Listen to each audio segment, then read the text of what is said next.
Communist Armada rolls into place. Spring 1975. It is 30 years since the first shots were fired in the Vietnam War. Now, 2 years after America's withdrawal, a final offensive is about to begin. It will take just 55 more days to end a 10,000-day war.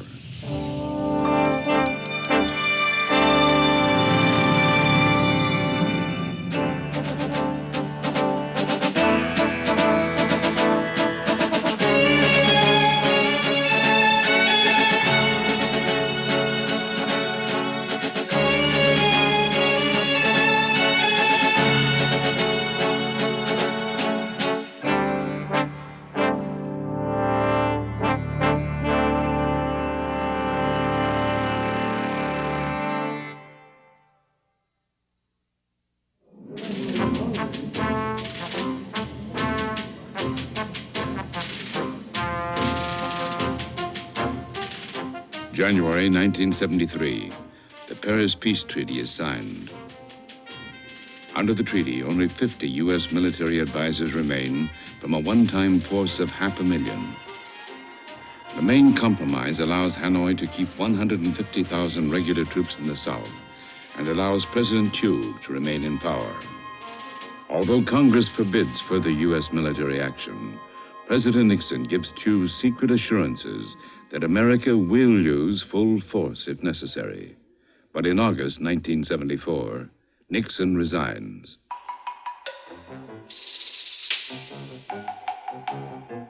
In December 1974, the communist leaders meet in Hanoi. They decide upon a 2-year program for military victory. Their immediate plan is to force Thieu from office. North Vietnam's chief strategist is Defense Minister Bo Nguyen Giap. Even in Saigon, people are opposing Thieu and trying to overthrow him. You can't survive if you go against the people's will. The American imperialists thought even when they withdrew their troops from Vietnam, they would still continue to transform part of Vietnam into a new colony of theirs. Even now, if they deploy their Air Force and Navy, they will fail again. The Vietnamese people do not fear such things. It is obvious that our people, in particular our countrymen and soldiers fighting in the South, have beaten the American imperialists. Thieu is still totally dependent on American aid to maintain his army. But Congress wants to end U.S. support. As American aid declines, so does South Vietnamese morale.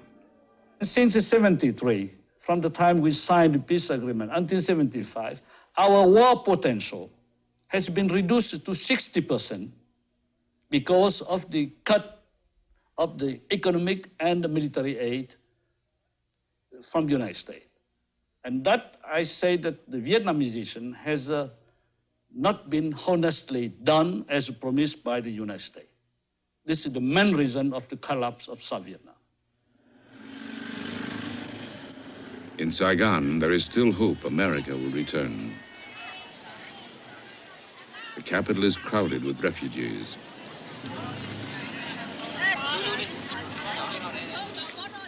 Almost half the country's budget is spent on defense, yet war equipment is not being replaced. Hanoi now takes extraordinary efforts to ensure a surprise offensive.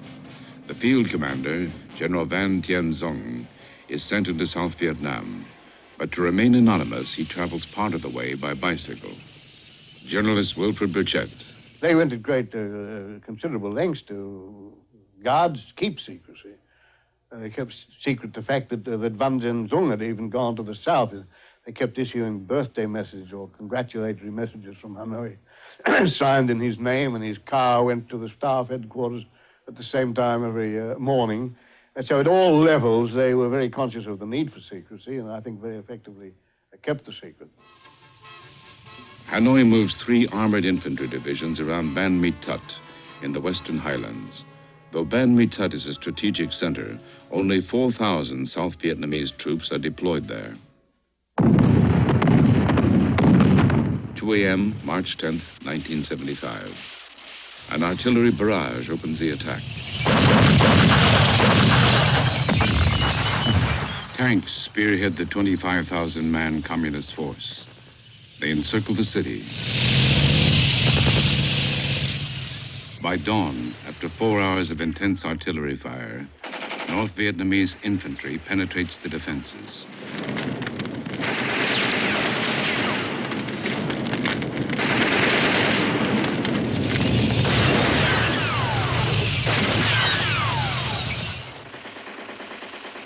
President Thieu has no time to reinforce. On the first day of battle, most of the city is captured. By next morning, fighting ends. Half of the South Vietnamese soldiers surrender or desert. The first big battle of the final offensive is over. Now, in one of the most controversial moves of the war, President Thieu abandons 2 northern provinces. He also decides to evacuate the entire highlands region and redeploy his troops further south. We have not to wait before it becomes too late, and we cannot do anything. We have to take the risk, a calculated risk. No, because the redeployment, the withdrawal without mobility, without the great firepower support is a risk, but it's a must for us. The withdrawal from the highlands becomes a trail of blood and confusion. From the towns of Pleiku and Kon Tum, 500,000 soldiers and civilians flee toward the coast. Military authorities choose an almost unusable highway, believing it safe from communist attack. They are wrong. The North Vietnamese fire on the retreat. It becomes known as the Convoy of Tears.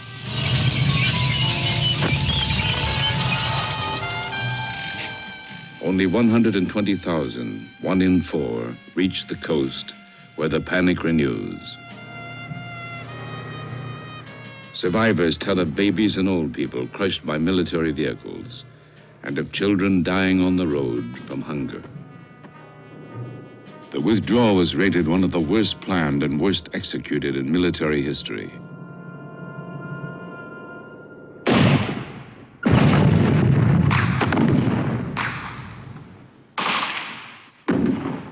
It has a domino effect. Province capitals begin falling at the rate of 1 a day. President Thieu now asks for urgent U.S. military action. Washington's response is relayed by Ambassador Bui Diem. By the time I rushed back home, half the country was lost already. And I did say frankly to all my friends that there is no more hopes from the U.S. side. It means that if the things comes to worst, the American wouldn't come back again. So we have to think in terms of realities. In Saigon, strict censorship keeps hope in the headlines. Few Saigonese know the full military disaster. Publicly, Thieu says his troops are holding. Hanoi, March 18th. North Vietnam's leaders savor their biggest victory since defeating the French 21 years earlier. They decide on a daring new strategy to cut South Vietnam in half. The main prize will be the ancient city of Hue, Vietnam's old capital and spiritual center.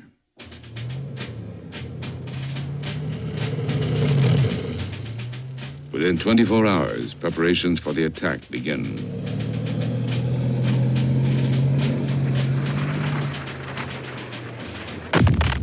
Hue's northern defenses are hit first. Then heavy 130mm guns hammer the southern and western approaches. Now Hue is cut off from Da Nang to the south. On March 25th, after a 3-day siege, Hue falls without resistance. The communist flag had flown here for 28 days during the Tet Offensive in 1968. This time, it will stay. The North Vietnamese advance continues almost unopposed as South Vietnamese forces break and run. At the first communist advance on Hue, the area commander orders retreat. Officers, then their men, abandon the city and its civilians. Their only escape route is the sea, south to Da Nang. In the panic, many troops drown trying to reach the boats. At Da Nang, there is a widespread belief that a deal has been made to abandon the city to the communists. 3 million people try to flee south.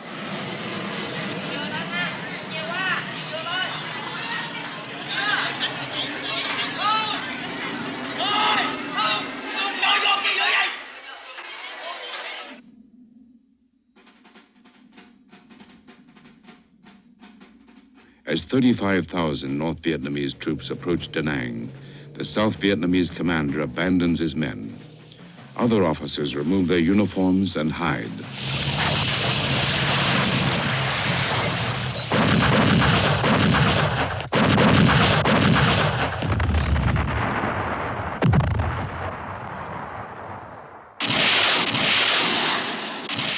The opening artillery barrage is enough to end resistance. 100,000 South Vietnamese soldiers surrender after being left leaderless. Da Nang falls in only 32 hours. Former Premier Nguyen Cao Ky. Now, for that final debacle,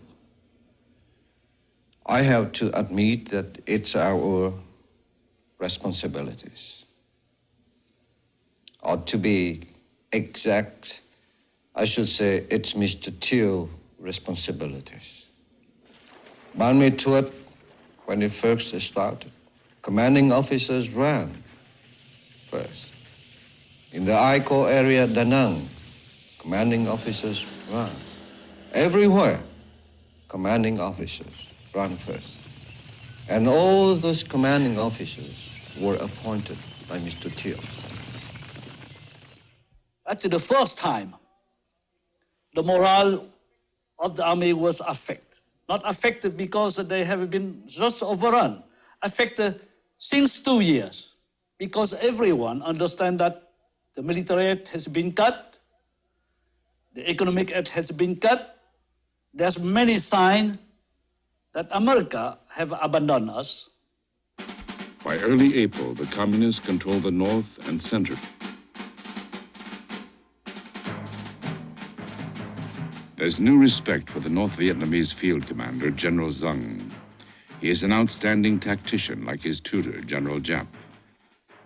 Of this period, he wrote, "We understood that time is strength and that an opportune moment is priceless."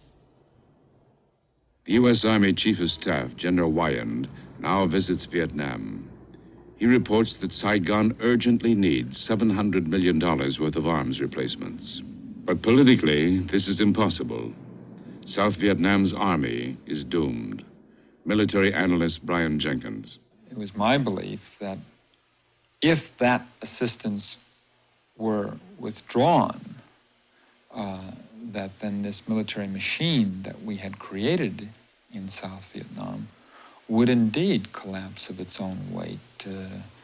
You know, you've seen in the museums these suits of armor that look very, very formidable. Of course, there's nothing inside of them, and if you give it a good kick, the entire thing tumbles to the ground. And in effect, that's what we were creating in Vietnam. Behind the scenes, there is pressure on Thieu to resign in favor of neutralists. With most of his country gone, he tries to reassure his people. So I have been very calm at that period. We have been overrun, but not all. 1/3 of the army has been overrun, but not all. 1/3 of the country, or half of the country has been overrun, but not all. We still have many more crucial areas, and we still have strengths. The only special American aid program is called Operation Baby Lift, the evacuation of 2,000 orphans to the United States. It begins tragically. A C-5A, the world's biggest transport plane, crashes outside Saigon, and 140 children die. The disasters in the field can no longer be hidden. Saigon begins to strengthen its highway perimeters. The communist advance is almost 2 years ahead of Hanoi's expectations. North Vietnam expert Wilfred Burchett. Well, right at the beginning, it was felt that for the first season, offensive season attack, it would be good enough if they got to Da Nang, dug in there, consolidated and so forth, and then the next operational season went on down to Saigon and the Mekong Delta. But it was the panic in Hue and the collapse in Da Nang and the ease with which all these provincial capitals just fell one after another. And the fact that the Saigon command was unable to consolidate its troops. They were not able to withdraw properly and regroup. And everything was done in a very slipshod and haphazard fashion with very, very little morale. The only real battle was, in fact, at Xuan Loc. Xuan Loc is a small provincial capital only 38 miles northeast of Saigon. It blocks the main communist advance. Xuan Loc is the last hope for those who believe an all-out stand can prevent military collapse.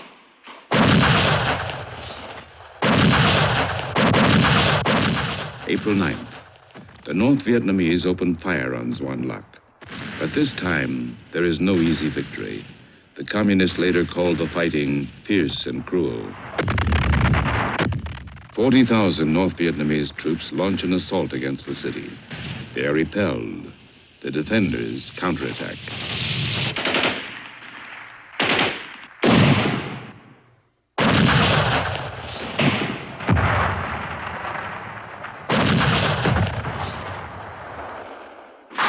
In anxious Saigon, the name Xuan Loc becomes synonymous with hope and heroism.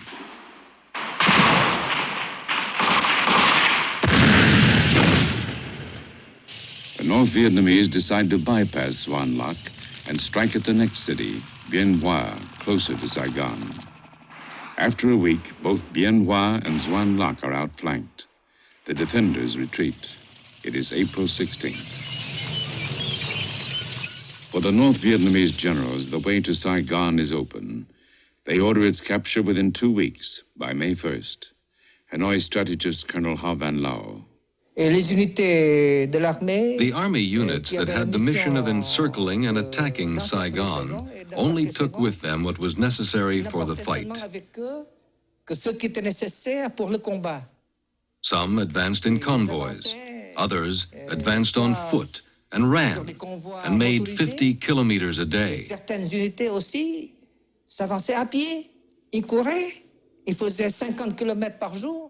They didn't even eat, because it was the goal, the taking of Saigon, that was their first preoccupation.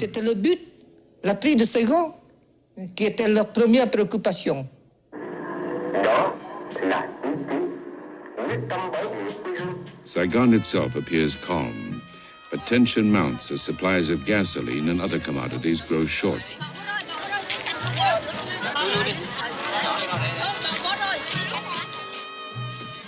Refugees keep crowding in. Now the elite see no way out. Sincerely, I do not know what's going to happen next. So I know that I'm expecting something, but I don't know what. President Thieu is now under intense pressure to resign. His suggested replacement is neutralist General Duan Van Minh, known as Big Min. It's believed the communists might negotiate a coalition government with him. Senior CIA analyst Frank Snepp. Big Min was a self-proclaimed neutralist.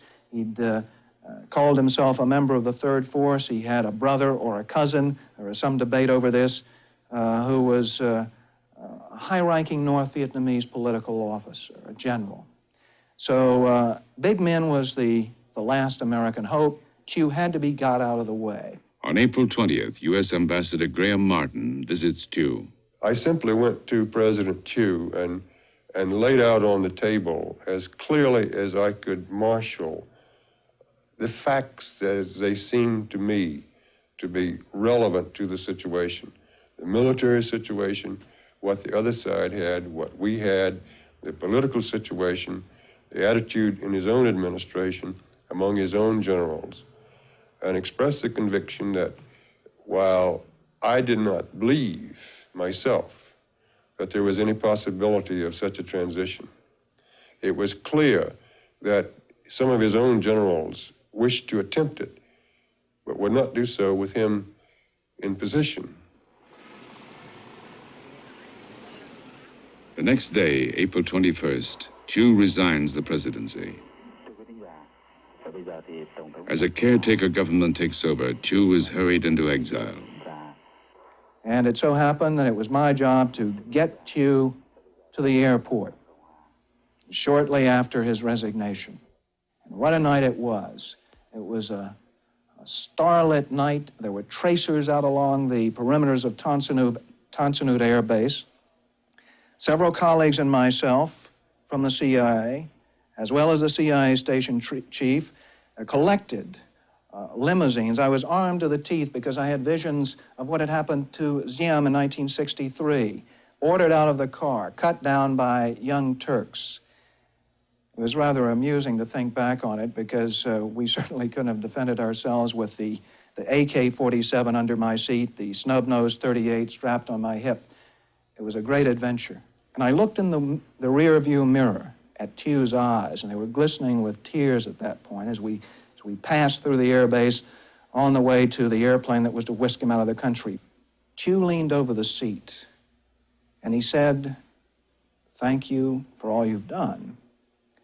And it came to me, thank you for what?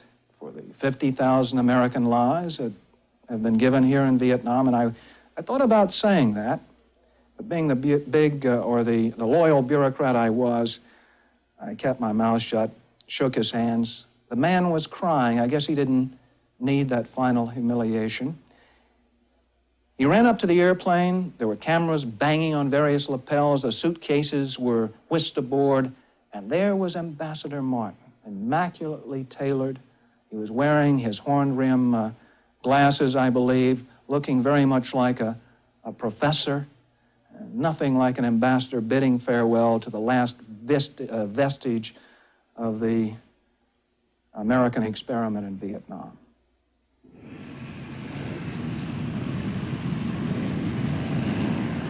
Politically, it is over. Thieu boards his flight into exile, carrying a lasting bitterness toward America. They have abandoned. They have sold out us. They have a stab on their back, on our back. It's true. It's clear. They have betrayed. Although the North Vietnamese forces are initially outnumbered almost 2-1, by now the South Vietnamese army has disintegrated. Now, in late April, the communists sweep the provinces south and west of Saigon.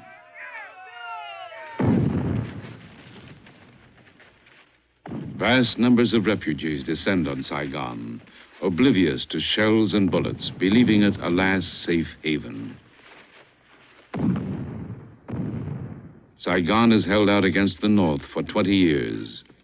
Thieu, in exile, remains optimistic. I was still confident that the army and the new leader, above all President Huang, and the leader of the army will resist to the end. There's a pause in the fighting.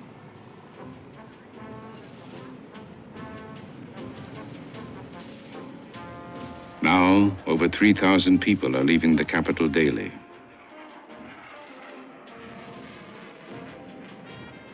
Embassies begin to empty. American personnel are preparing final evacuation plans. The rich and influential South Vietnamese have already gone. Saigon is alone.